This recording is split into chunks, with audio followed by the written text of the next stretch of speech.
Cassavetes and Bogdanovich more than the American public does. I quite frankly respond to films about men who don't always win the war.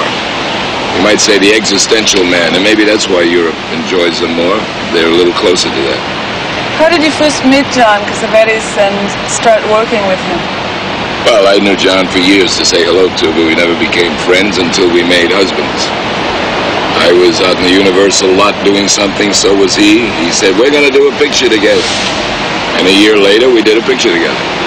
There's such a magical touch in this picture between the three of you, between John, you, and Peter Falk. How was the work together? How was your relationship? Well, at the beginning, we didn't trust each other, but then slowly but surely, we became great friends. And we still are. Actually, I have very few actor friends. John and Peter are really the only ones. I don't associate with cinema people or theater people. My friends are kind of from all professions, all walks of life. You did 2 other films with John later. That's right. And we're going to do another one soon.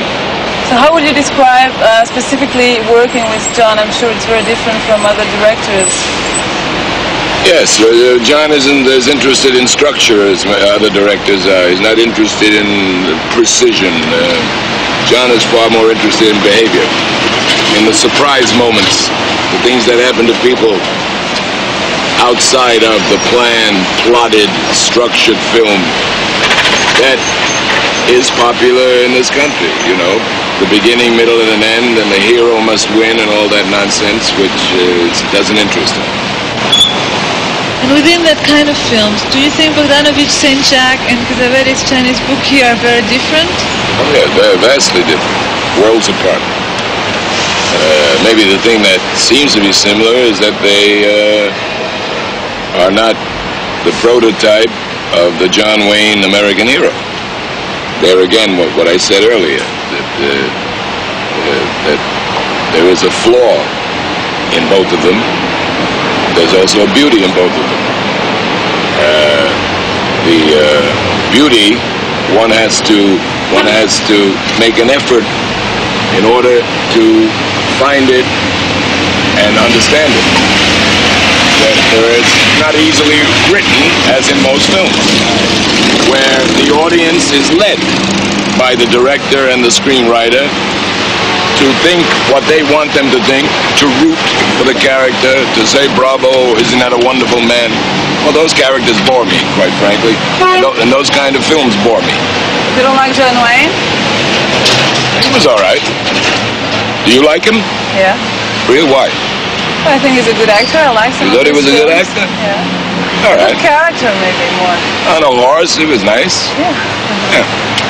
So what is like the main thing, what are the main things you expect from a director and from a script and from a part? What are the main things you expect from a director, from your relationship? The main thing I that I like a director is that he creates an environment where an actor feels comfortable and where he can be creative. How? Some directors don't know how to do that. They're too nervous about where to put the camera. That's all they think about. They come in, I put the camera here, put the camera there. If you say, wait a minute, let's try this. No, my camera has to be here. Or you ruin the shot. I want to go home then, you see? Because what you then have is a director who is uptight, rigid, cares only for that. Is that often the case? That should serve the actor, because ultimately the one who's telling the story is the actor, not the film auteur, who thinks he's so wonderful, that he knows everything, that he will tell his story. That bores me. So when you come on the set in the morning, what do you like to do first? Like to rehearse, to talk to the director? I like to wake up. On the set? Have a cup of coffee. That's what I like to do. Yes, morning acting is terrible, by the way, because I come from the theater where I'm a night person. I think it's obscene. For instance, to get up at 6:30 in the morning, go to the set, start shooting at 8:30, and kiss the leading lady at 9 in the morning. You're not even awake yet. Still have bags under your eyes. The coffee hasn't awakened you yet. I don't start coming alive until about 2 in the afternoon. That's movie. I mean, movie is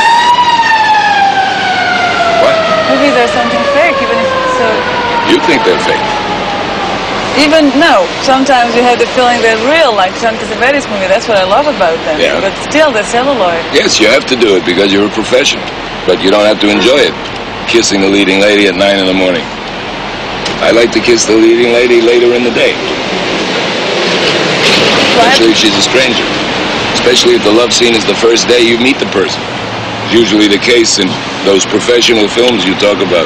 You fly in from New York, you meet in Rome, the first day on the set, the girl is in your arms, you're kissing her, you don't even know her name yet. Well, that's my profession. That's the one I chose. Thank you very much. I think your cab is waiting. Thank you. Bye-bye. Bye-bye. Nice meeting you.